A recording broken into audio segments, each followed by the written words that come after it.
bisan nga kalagsik o sa iskay sa kinabuhi.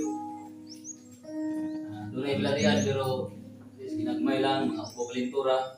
Salamat yan muna no. Ginoo.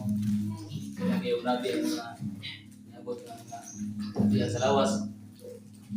Salamat yan na. Gani itong aking semana, wala di kasimba no. Salamat yan po sa buhay Diyos niya na. Kaya na may mga nakapod nga ikot ka balibaran. Kaya balibaran na mo, kapod sila. So, ako kayo salamat sa buhay na Diyos.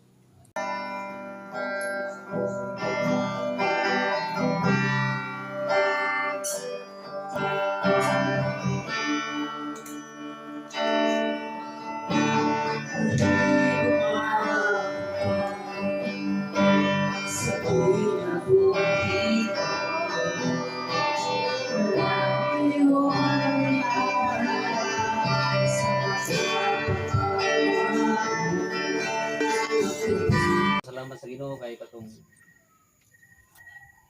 apit sa uno naagid ang presensya ni Pastor Ron nag-video ke. Amen. Ada ko kay kung kalipay ni atong ay kayo na. Tungod kay isa jud ka adlaw. God is great. Ako kay kung kalipay ato. Okay na ata. Nya sa atong karon nga ato bangon na pod. Karon 2026.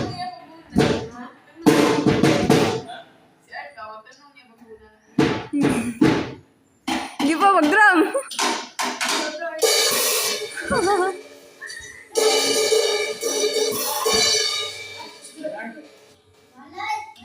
Good report. Umurta ba? Salamat sa Ginoo tungod kay ma-provide magyapon ang atong panalangin sa matag adlaw. Kalipay ko na kung dako tungod kay si Maymay. Ano na dito siyang eskwelahan? Lastar na gani. Yung boarding house na advance na po.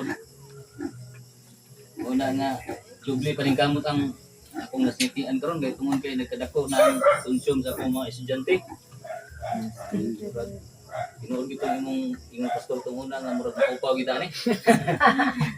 So sigun sa gyapon na ako gyapon pasalamat sa God will provide.